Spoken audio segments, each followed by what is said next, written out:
17 বছর কারাভোগের পর মুক্তি পেলেন সাবেক উপমন্ত্রী পিন্টু। ফ্যাসিবাদ থেকে উত্তরণে নির্বাচিত সংসদ ও গণতন্ত্র প্রতিষ্ঠা করতে হবে বললেন মির্জা ফখরুল। নবদ থিয়েটার ও পদ্মা সেতু মামলায় শেখ হাসিনার বিরুদ্ধে অভিযোগ তদন্ত করবে দুদক। হাসিনার দুর্নীতির অনুসন্ধানকে অগ্রাধিকার দিচ্ছে সরকার, জানিয়েছেন প্রেস সচিব। শেখ হাসিনাকে ফেরত চেয়ে বাংলাদেশের চিঠির উত্তর দেয়নি ভারত, জানিয়েছে পররাষ্ট্র মন্ত্রণালয়। 6 জনের মরদেহ পোড়ানোর মামলায় 5 জনের বিরুদ্ধে গ্রেফতারি পরোয়ানা। একলা চলো নীতির কারণে দুর্বল হয়ে পড়ছে সরকার, অভিযোগ মান্নার। গণ অভ্যুত্থানের পরও আমলাদের আচরণে পরিবর্তন আসেনি, অভিমত বিশিষ্টজনদের। দেখছিলেন গ্রাউন্ড সিমেন্ট সংবাদ শিরোনাম। 17 বছর কারাভোগের পর মঙ্গলবার মুক্তি পেলেন সাবেক উপমন্ত্রী ও বিএনপির ভাইস চেয়ারম্যান আব্দুস সালাম পিন্টু। এদিকে বিএনপি নেতারা বলেছেন, গুম, খুন আর গণহত্যার জবাব না দিয়ে জনগণের সামনে আসার কোনো অধিকার নেই আওয়ামী লীগের। বিএনপি কোনো অন্যায় অবিচারের সাথে যুক্ত হবে না, আরও জানাচ্ছেন ফররুখ বাবু। জীবনের 17টি বছর কারাগারের অন্ধকার প্রকোষ্ঠে কাটিয়ে অবশেষে মুক্ত বাতাসে বিএনপির ভাইস চেয়ারম্যান ও সাবেক উপমন্ত্রী আব্দুস সালাম পিন্টু। 21শে আগস্ট গ্রেনেড হামলার মিথ্যা মামলায় ফাঁসির দণ্ড মাথায় নিয়ে কারাগারে ছিলেন তিনি। সকালে কাশিমপুর কারাগার থেকে মুক্তি পান আব্দুস সালাম পিন্টু। এ সময় বিপুল সংখ্যক নেতাকর্মী তাকে স্বাগত জানান। একই মামলায় মুক্তি পেয়েছেন বিএনপি নেতা ও সাবেক কমিশনার আরিফুল ইসলাম আরিফ। যেভাবে এই স্বৈরাচারকে আপনারা উৎখাত করেছেন, আগামী দিনে তারেক রহমানের নেতৃত্বে আমরা নতুন বাংলাদেশ গড়ার প্রত্যয়ে সামনের দিকে এগিয়ে যাব। কারাগার থেকে মুক্তি পেয়ে শহীদ রাষ্ট্রপতি জিয়াউর রহমানের সমাধিতে ফুলের শ্রদ্ধা জানান আব্দুস সালাম পিন্টু। উপস্থিত ছিলেন বিএনপির স্থায়ী কমিটির সদস্য নজরুল ইসলাম খান এবং বিএনপির সিনিয়র যুগ্ম মহাসচিব রুহুল কবির রিজভী। 17 বছরের কারাবন্দী জীবনের অবর্ণনীয় কষ্টের কথা তুলে ধরেন আব্দুস সালাম পিন্টু। বিগত 4 বছর 6 মাস কারাগারে আমার পরিবারের সাথে আমার দেখা করতে দেওয়া হয় নাই। আমাকে বন্ধ অবস্থায় রাখা হয়েছিল, পরিবারের সাথে কোনো যোগাযোগ আমি করতে পারি নাই। বিএনপির লাখো নেতাকর্মীর নামে মিথ্যা মামলা ও জঙ্গি তকমা দেওয়ার নিন্দা জানান বিএনপি নেতারা। বলেন, শেখ হাসিনা মুক্তিযুদ্ধের পক্ষের ছিলেন না, তিনি প্রকৃত মুক্তিযোদ্ধাদের নির্যাতন করেছেন।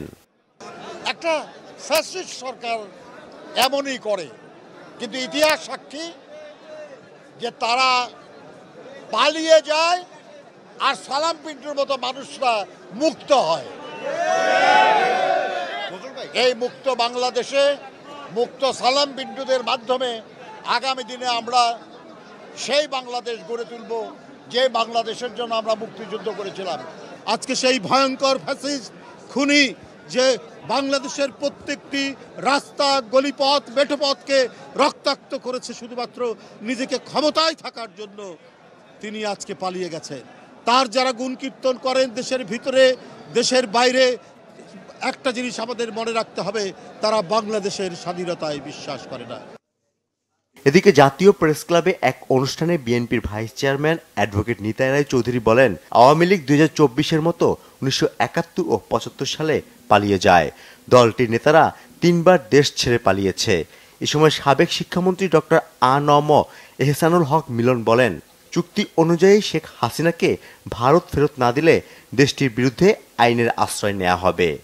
যেমন এবার শেখ হাসিনা পালিয়ে গেছে, 300 এমপি পালিয়ে গেছে, সমস্ত মেয়ররা পালিয়ে গেছে, পৌরসভার মেয়ররা পালিয়ে গেছে, উপজেলা চেয়ারম্যান পালিয়ে গেছে, অধিকাংশ ইউনিয়ন চেয়ারম্যান পালিয়ে গেছে, আওয়ামী লীগের নেতারা পালিয়ে গেছে। আর একবার পালন দেখলাম, সেটা হচ্ছে শেখ মুজিবকে যখন 15 আগস্টে হত্যা করল। ভারতে শেখ হাসিনাকে ফেরত দেওয়া ছাড়া তাদের কোনো উপায় নেই।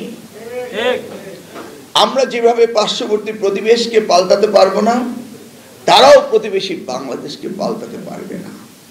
ভারত ভিসা বন্ধ করে নিজেরাই বিপদের সম্মুখীন হয়েছে এমন কথা উল্লেখ করে বিএনপি নেতারা বলেন, ভারত বাংলাদেশ ছাড়া চলতে পারবে না। ফররুখ বাবু, বাংলা ভিশন, ঢাকা। এদিকে গণহত্যায় জড়িতদের কাউকে বিএনপিতে নেওয়া হবে না বলে জানিয়েছেন দলের মহাসচিব মির্জা ফখরুল ইসলাম আলমগীর।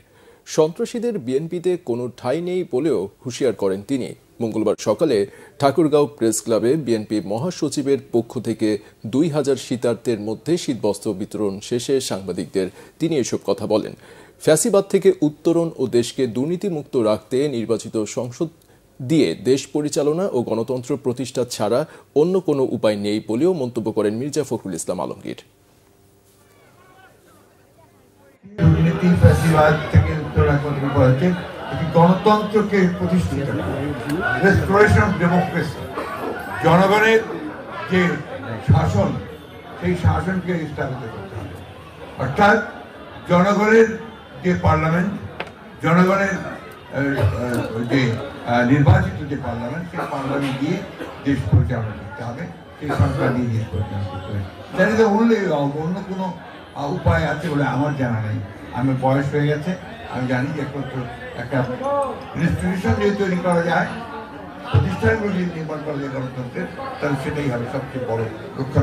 যারা সন্ত্রাসী, যারা গণহত্যার সঙ্গে জড়িত হয়েছিল, যারা হত্যা করেছে, দুর্নীতির সঙ্গে জড়িত, তাদের কাউকে বিএনপিতে নেওয়া হবে। অন্যদিকে রাজনৈতিক ও অর্থনৈতিক সংকট সমাধানে দ্রুত নির্বাচন দেওয়ার আহ্বান জানিয়েছেন বিএনপির স্থায়ী কমিটির সদস্য আমির খসরু মাহমুদ চৌধুরী। মঙ্গলবার বিএনপি চেয়ারপারসনের গুলশান কার্যালয়ে বিএনপির লিয়াজো কমিটির সভা শেষে তিনি এ আহ্বান জানান। এ সময় রাজনৈতিক দলগুলোর মধ্যে দূরত্ব কমিয়ে নির্বাচনী রোডম্যাপ দেওয়ার আহ্বান জানায় গণ অধিকার পরিষদ। যুগপৎ আন্দোলনে থাকা রাজনৈতিক দলগুলোর সাথে ধারাবাহিক বৈঠকের অংশ হিসেবে মঙ্গলবার গণ অধিকার পরিষদ ও গণফোরামের সাথে বৈঠক করে বিএনপি। বৈঠক শেষে বিএনপির স্থায়ী কমিটির সদস্য আমির খসরু মাহমুদ চৌধুরী বলেন, 31 দফা বাস্তবায়ন নিয়ে দলগুলোর সাথে আলাপ হয়েছে। বিএনপি নির্বাচিত হলে সংস্কার কমিটির পরামর্শ সংসদে তুলবে এবং পাশ করবে বলেও আমির খসরু জানান।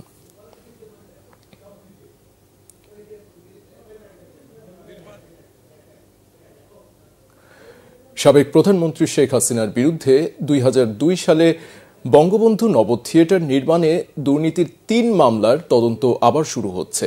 তার বিরুদ্ধে আশ্রয়ন প্রকল্প সহ 8 প্রকল্পে 21,000 কোটি টাকা লোপাটের পূর্ণাঙ্গ তথ্য পেতে প্রধান উপদেষ্টার সচিব বরাবর চিঠি পাঠিয়েছে দুর্নীতি দমন কমিশন। সংস্থাটি পদ্মা সেতু দুর্নীতি ষড়যন্ত্র মামলাটিও তদন্তের সিদ্ধান্ত নিয়েছে। রিপোর্ট ফররুখ বাবুর।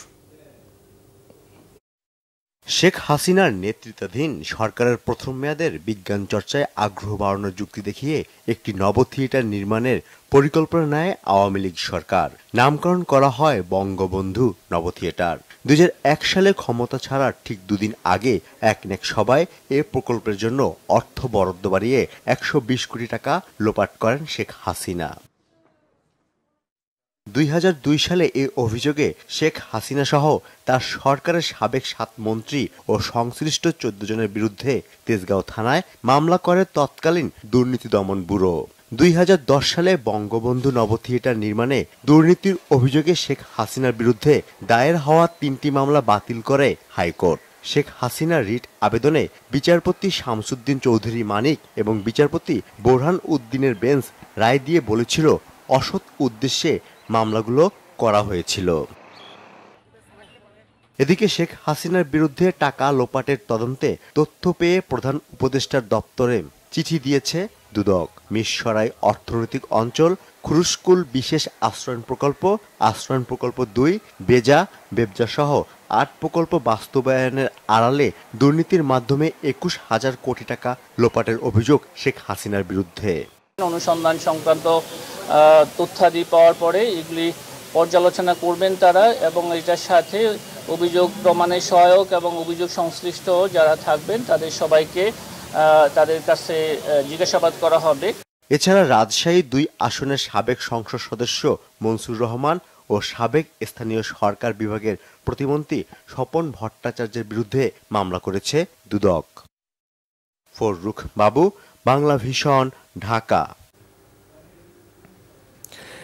এদিকে সাবেক প্রধানমন্ত্রী শেখ হাসিনার দুর্নীতির অনুসন্ধান সরকার অগ্রাধিকার ভিত্তিতেই দেখছে বলে জানিয়েছেন প্রধান উপদেষ্টার প্রেস সচিব শফিকুল আলম। তিনি বলেন, যারা দুর্নীতিতে সহযোগিতা করেছে তাদের দুর্নীতিরও অনুসন্ধান হবে। মঙ্গলবার ফরেন সার্ভিস একাডেমিতে ব্রিফিংয়ে প্রেস সচিব জানান, সাইবার সুরক্ষা অধ্যাদেশ 2024-এর খসড়া চূড়ান্ত অনুমোদন দিয়েছে উপদেষ্টা পরিষদ। এর মধ্য দিয়ে সবার সাইবার সুরক্ষা নিশ্চিত করতে পারবে সরকার। রিপোর্ট সৈয়দ আব্দুল মুহিতের। প্রধান উপদেষ্টা ডক্টর মোহাম্মদ ইউনূসের সভাপতিত্বে তেজগাঁওয়ে নিজ কার্যালয়ে উপদেষ্টা পরিষদের বৈঠক হয়। গণভবনে জুলাই গণঅভ্যুত্থান স্মৃতি জাদুঘর প্রতিষ্ঠার প্রস্তাব অনুমোদন পায় বৈঠকে। এছাড়াও সাইবার সুরক্ষা অধ্যাদেশ 2024-এর খসড়ার চূড়ান্ত অনুমোদন দেয় উপদেষ্টা পরিষদ। পতিত স্বৈরাচার শেখ হাসিনা এটাকে ইউজ করেছিলেন দেশে একটা ভয়ের পরিবেশ, কেউ যেন তার অপিনিয়নকে ফ্রিলি এক্সপ্রেস করতে না পারেন, সেইটাকে বন্ধ করার জন্য। তো সেইটাকে চেঞ্জ করে এখন একটা সাইবার সুরক্ষা অধ্যাদেশ, ওইটাকে যেহেতু স্ক্র্যাপ হয়েছে এটা ডিসিশন, সেটার একটা অনুমোদন করা হয়েছে। এবং এটার মূল ইস্যু হচ্ছে আমরা সাইবার স্পেসকে সবার জন্য আমরা সেভ করতে চাই। ফরেন সার্ভিস একাডেমিতে ব্রিফিংয়ে প্রধান উপদেষ্টার প্রেস সচিব শফিকুল আলম জানান, আইনি প্রক্রিয়ায় শেখ হাসিনাকে দেশে ফেরানোর সময় সাপেক্ষ হলেও তার বিচারের ব্যাপারে আশাবাদী সরকার। শেখ হাসিনা বিচারের সম্মুখীন হবেন, তার বিষয়ে আপনারা দেখেছেন, আমরা অলরেডি দেখেছি যে তার ক্রাইমগুলো ভয়াবহ। এই জায়গাটা আমাদের জাস্ট কাজগুলো শুরু হয়েছে, আরও ডিটেল কাজ তো আপনারা দেখতে পাবেন সামনে, এবং এটা নিয়ে আমাদের খুবই টপ প্রায়োরিটিতে এটা। আপনি জানেন উনি একটা চোরতন্ত্র এখানে জারি করেছিলেন, তো সেই চোরতন্ত্রে কারা কারা আসলে তার সাথে এই মহাচুরিতে জড়িত ছিল এটা বাংলাদেশের মানুষ জানতে চায়, এবং এটা জানানোটা আমাদের একটা নৈতিক দায়িত্ব। তিনি জানান, বঞ্চনা নিরসন কমিটির সুপারিশে বঞ্চিত 764 জনের পদোন্নতি অনুমোদন করেছে উপদেষ্টা পরিষদ। 119 জনকে সচিব পদে, 41 জনকে গ্রেড 1-এ এবং অতিরিক্ত সচিব পদে 528 জন, এবং যুগ্ম সচিব পদে 72 জন, এবং উপসচিব পদে 4 জন কর্মকর্তাকে ভূতাপক্ষে পদোন্নতি প্রদানের সুপারিশ করেছে। পদোন্নতির বাস্তবায়নে বকেয়া বেতন, আনুতোষিক ও পেনশন বাবদ এককালীন আনুমানিক 42 কোটি টাকা এবং পরবর্তীতে পেনশন বাবদ আনুমানিক বার্ষিক অতিরিক্ত 13 কোটি টাকা বরাদ্দ করার কথা বলা হয়েছে। সুপারিশ বাস্তবায়নে অর্থ জনপ্রশাসনকে ব্যবস্থা নিতে নির্দেশ দিয়েছে উপদেষ্টা পরিষদ। সৈয়দ আব্দুল মুহিত, বাংলাভিশন, ঢাকা। গণঅভ্যুত্থানের মুখে দেশ থেকে পালিয়ে ভারতে আশ্রয় নেওয়া ক্ষমতাচ্যুত প্রধানমন্ত্রী শেখ হাসিনাকে ফেরত চেয়ে বাংলাদেশের চিঠির জবাব এখনও ভারত দেয়নি বলে জানিয়েছেন পররাষ্ট্র মন্ত্রণালয়ের মুখপাত্র রফিকুল আলম। জানান, দিল্লি চিঠির জবাব দিলে সে অনুযায়ী পরবর্তী ব্যবস্থা নেওয়া হবে। স্বাভাবিক সময়ের মধ্যে উত্তর না পেলে তাগাদাপত্র দেওয়া হবে বলেও জানান তিনি। রিপোর্ট করছেন ইমরুল কায়েস। অপরাধীদের দেশে ফিরিয়ে এনে বিচার করতে 2013 সালে ভারতের সাথে বন্দি বিনিময় চুক্তি করে সে সময়ের প্রধানমন্ত্রী শেখ হাসিনা। ভাগ্যের নির্মম পরিহাসে সেই বন্দি বিনিময় চুক্তি অনুযায়ী শেখ হাসিনাকে ফেরত চেয়ে সোমবার চিঠি দিয়েছে ঢাকা। তবে দিল্লি থেকে এখনও কোনো জবাব আসেনি বলে জানিয়েছেন পররাষ্ট্র মন্ত্রণালয়ের মুখপাত্র রফিকুল আলম। পররাষ্ট্র মন্ত্রণালয়ে আয়োজিত ব্রিফিংয়ে এ তথ্য জানান তিনি। গতকালকে এই কূটনৈতিক পত্রটা হস্তান্তর করা হয়েছে এবং এখন পর্যন্ত আমাদের জানা মতে সরকারি চ্যানেলে আমরা কোনো উত্তর পাইনি। আপনি যেটার কথা বলেছেন এগুলা মিডিয়াতে এসেছে, স্পেকুলেটিভ। এই মুহূর্তে এটা নিয়ে কোনো মন্তব্য আমরা করব না, বরঞ্চ আমরা অপেক্ষা করব ভারত সরকারের উত্তরের জন্য। সেই উত্তরের উপর ভিত্তি করে বাংলাদেশ সরকারের পরবর্তী পদক্ষেপ নির্ধারিত হবে। জবাবের জন্য একটা স্বাভাবিক সময় পর্যন্ত বাংলাদেশ অপেক্ষা করবে বলেও রফিকুল আলম জানিয়েছেন। আপনারা যদি এক্সট্রাডিশন ট্রিটিটা দেখেন, আমি যতটুকু মনে করতে পারি এখানে কোনো টাইম লিমিট মেনশন করা নাই। সুতরাং এটার উত্তর পাওয়ার জন্য ভারত সরকারের পক্ষ থেকে উত্তর আসার জন্য আমাদেরকে অপেক্ষা করতে হবে। আমরা একটা সময় পর্যন্ত নিশ্চয়ই দেখব, যে কোনো জিনিসের উত্তর দেওয়ার একটা স্বাভাবিক সময় আছে। যদি সেই সময়ের মধ্যে উত্তর না আসে তাহলে এটার আরেকটা তাগিদপত্র দেওয়া হবে, আবার জানানো হবে যে আমরা এটার জন্য উত্তর এক্সপেক্ট করছি। তো প্রত্যেকটা বিষয়ের উপরে ভিত্তি করে সেটা স্বাভাবিক সময় নির্ধারিত হয়। আপনারা নিশ্চয়ই অনুধাবন করছেন যে আমরা যে বিষয়টা নিয়ে কথা বলছি সেটা অত্যন্ত সংবেদনশীল একটা বিষয়। এই সংবেদনশীল বিষয়ে স্বাভাবিক সময় কি, এটার কোনো ব্র্যাকেটিং করা আমার মনে হয় আমার তরফ থেকে বা আপনাদের তরফ থেকে কোনো রকমের ইন্টারপ্রেট করার কোনো সুযোগ নাই। এটা যতটুক সময় দুই দেশের সরকার মনে করবে যে এটা কারেক্ট, তারা সেভাবেই ডিসাইড করবে। ভারতে থেকে বিভিন্ন দেশের দলীয় ফোরামে শেখ হাসিনার বক্তব্য দেয়াকে অন্তর্বর্তী সরকারের পছন্দ না করার বিষয়টিও দিল্লিকে জানিয়ে দেওয়া হয়েছে বলে জানান পররাষ্ট্র মন্ত্রণালয়ের মুখপাত্র ইমরুল কায়েস, বাংলা ভিশন, ঢাকা। আমার মনে হয় যে বৈষম্য বিরোধী ছাত্র আন্দোলনের সময় আশুলিয়ায় 6টি মরদেহ পোড়ানোর ঘটনায় ঢাকা 19-এর সাবেক এমপি সাইফুল ইসলাম ও 4 পুলিশ কর্মকর্তার বিরুদ্ধে গ্রেপ্তারি পরোয়ানা জারি করেছে আন্তর্জাতিক অপরাধ ট্রাইব্যুনাল। গ্রেপ্তারি পরোয়ানা জারি হওয়া বাকি 4 জনের নাম পরিচয় প্রকাশ করা হয়নি। চিফ প্রসিকিউটর তাজুল ইসলাম বলেছেন, শেখ হাসিনাকে দেশে ফেরাতে পারলে বিচার কাজ আরও সহজ হবে। এস এম ফয়েজের রিপোর্টে বিস্তারিত। 5 আগস্ট 2024 দুপুর থেকে বিজয় উল্লাস গোটা দেশে। ছাত্র জনতার তোপের মুখে দেশ ছেড়ে পালিয়ে যান শেখ হাসিনা। তারপরও নির্বিচারে গুলি করে হত্যা করা হয় ছাত্র জনতাকে। শুধু তাই নয়, আলামত নষ্ট করতে লাশে আগুন ধরিয়ে দেয় পুলিশ। সামাজিক মাধ্যমে ভাইরাল হওয়ায় দেশজুড়ে দেখা দেয় তীব্র প্রতিক্রিয়া। লাশ পোড়ানোর সঙ্গে জড়িত পুলিশ সদস্যদের গ্রেফতার ও বিচারের দাবি ওঠে। দেশ ছেড়ে পালানোর সময় বিমানবন্দরে আটক হন ঢাকার অতিরিক্ত পুলিশ সুপার আব্দুল্লাহ আল কাফি। পরে গ্রেপ্তার হন এএসপি শাহিদুল ইসলাম। তারা দুজনেই আছেন কারাগারে। এই ঘটনায় 6 জনের বিরুদ্ধে গ্রেপ্তারি পরোয়ানা চাওয়া হয়। শুনানি শেষে সাভার আশুলিয়া এলাকার সাবেক সংসদ সদস্য সাইফুল ইসলাম ও 4 পুলিশ কর্মকর্তার বিরুদ্ধে গ্রেপ্তারি পরোয়ানা জারি করে বিচারপতি গোলাম মুর্তজা মজুমদারের নেতৃত্বে 3 সদস্যের আন্তর্জাতিক অপরাধ ট্রাইব্যুনাল। প্রথমে গুলি করে হত্যা করা হয়। হত্যা করার পরে তাদের প্রথমে চ্যাংদলা করে একটা রিক্সা ভ্যানের মধ্যে উঠানো হয়। ওইখানে কিছুক্ষণ ফেলে রাখার পরে পরবর্তী সময়ে পুলিশের একটা ভ্যান নিয়ে আসে, সেই ভ্যানে তাদেরকে উঠানো হয়। ভ্যানটা সেখান থেকে সরিয়ে থানার পাশে একটা জায়গায় একটা দোকানের সামনে দাঁড় করিয়ে রেখে সেই লাশগুলোতে পেট্রোল এনে বোতল ভরে এক জায়গা থেকে পেট্রোল আনে একজন, আরেকজন এই পেট্রোলটা ঢালে, আরেকজন ম্যাচ নিয়ে আসে, তারপরে আগুন দিয়ে জ্বালিয়ে দেওয়ার চেষ্টা করা হয় গাড়িসহ।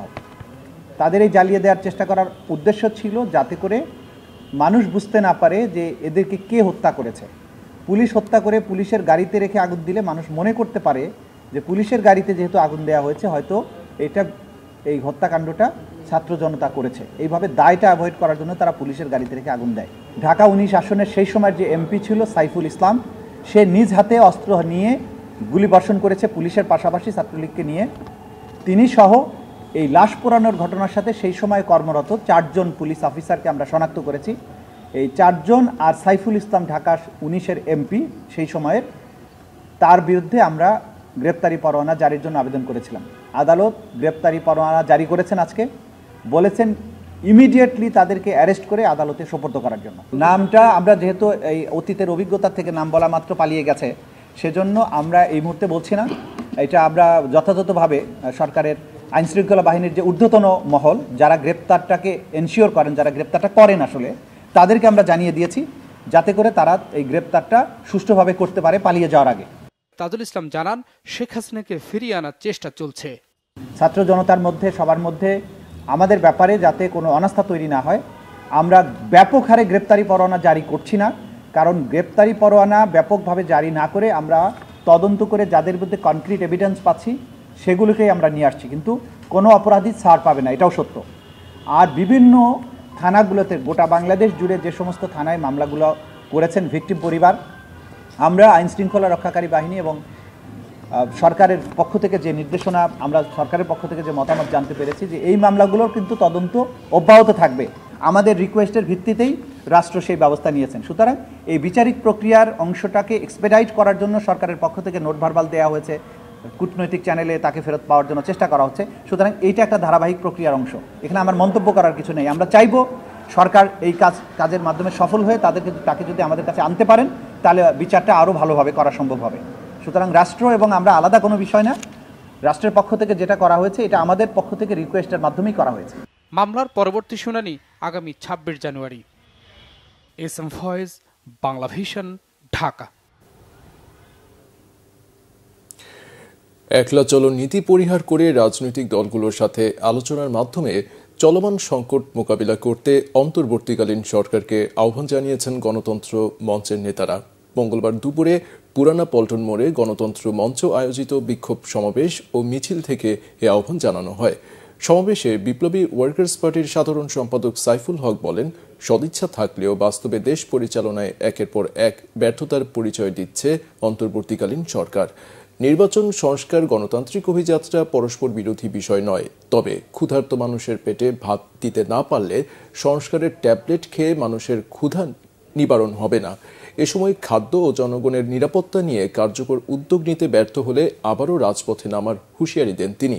নাগরিক ঐক্যের সভাপতি মাহমুদুর রহমান মান্না বলেন, সরকার শুরু থেকেই রাজনৈতিক দলগুলোর সাথে সখ্যতার চেষ্টা করেনি। হঠাৎ করে একদিন বসে সব রাজনৈতিক দল একমত হয়ে যেতে পারে না।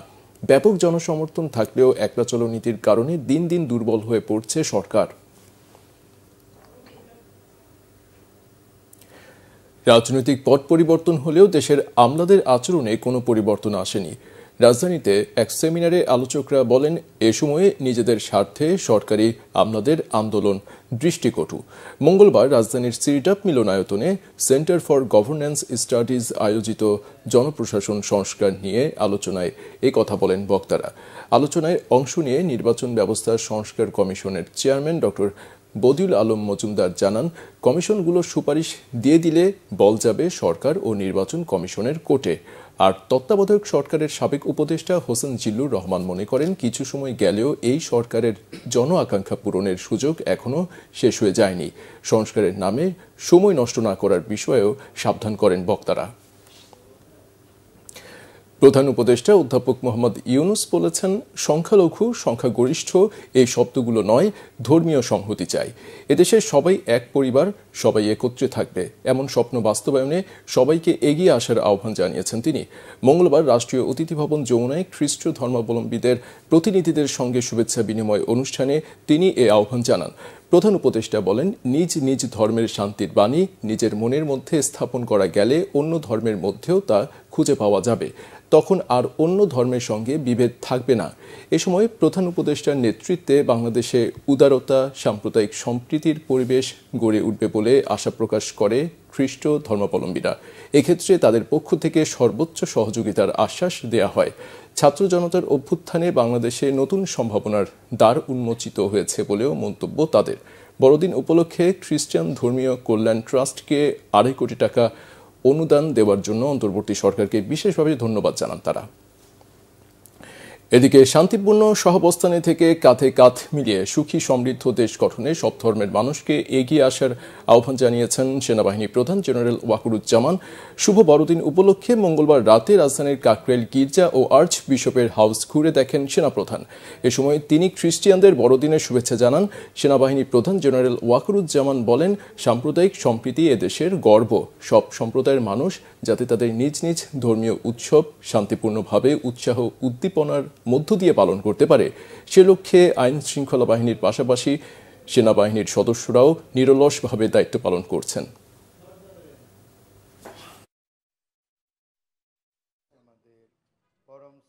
আপনারা নির্দ্বিধায় আপনাদের এই পরব উদযাপন করবেন। আমরা সারা বাংলাদেশে বিভিন্ন জায়গায় আমাদের লোকজন আছে সেনাবাহিনী, এবং আপনাদের বিভিন্ন ধরনের নিরাপত্তা দিয়ে যাচ্ছে। জামাতে ইসলামের আমির ডাক্তার শফিকুর রহমান বলেছেন, নির্বাচনী পরিবেশ ও সংস্কারের জন্য অন্তর্বর্তী সরকারকে প্রয়োজনীয় সময় দেবে তার দল। মঙ্গলবার দুপুরে গাইবান্ধা ইসলামিয়া হাই স্কুল মাঠে জেলা জামাতের কর্মী সম্মেলনে তিনি একথা বলেন। ডাক্তার শফিকুর রহমান বলেন, গত 15 বছর আওয়ামী লীগের দুঃশাসন ও নির্মম হত্যাকাণ্ডের বিরুদ্ধে তরুণদের যে গণ অভ্যুত্থান ঘটেছে তা বাংলাদেশকে শান্তি ও সম্প্রীতির দেশ হিসেবে গড়ে তোলার সুযোগ সৃষ্টি করেছে। এদিকে রংপুরে এক পথসভায় আমির বলেন, দেশে মসজিদ পাহারা দিতে না হলে মন্দির, প্যাগোডা, চার্চও পাহারা দিতে হবে না। সংবাদ শেষ করছি ক্রাউন সিমেন্ট শিরোনামগুলো আরেকবার জানিয়ে দিয়ে। 17 বছর কারাভোগের পর মুক্তি পেলেন সাবেক উপমন্ত্রী পিন্টু। ফ্যাসিবাদ থেকে উত্তরণে নির্বাচিত সংসদ ও গণতন্ত্র প্রতিষ্ঠা করতে হবে বললেন মির্জা ফখরুল। নব থিয়েটার ও পদ্মা সেতু মামলায় শেখ হাসিনার বিরুদ্ধে অভিযোগ তদন্ত করবে দুদক। হাসিনার দুর্নীতির অনুসন্ধানকে অগ্রাধিকার দিচ্ছে সরকার, জানিয়েছেন প্রেস সচিব। শেখ হাসিনাকে ফেরত চেয়ে বাংলাদেশের চিঠির উত্তর দেয়নি ভারত, জানিয়েছে পররাষ্ট্র মন্ত্রণালয়। 6 জনের মরদেহ পোড়ানোর মামলায় 5 জনের বিরুদ্ধে গ্রেপ্তারি পরোয়ানা। একলা চলো নীতির কারণে দুর্বল হয়ে পড়ছে সরকার, অভিযোগ মান্নার। গণঅভ্যুত্থানের পরও আমলাদের আচরণে পরিবর্তন আসেনি, অভিমত বিশিষ্টজনদের। এই ছিল এখনকার মতো। পরের সংবাদ সকাল 7:30টায়। এছাড়া বাংলাভিশন সংবাদ ও সংবাদ সংশ্লিষ্ট অনুষ্ঠান দেখতে ভিজিট করুন www.bvnews24.com ও facebook.com/banglavisionnews এবং সাবস্ক্রাইব করুন youtube.com/banglavisionnews। এতক্ষণ সাথে থাকায় ধন্যবাদ।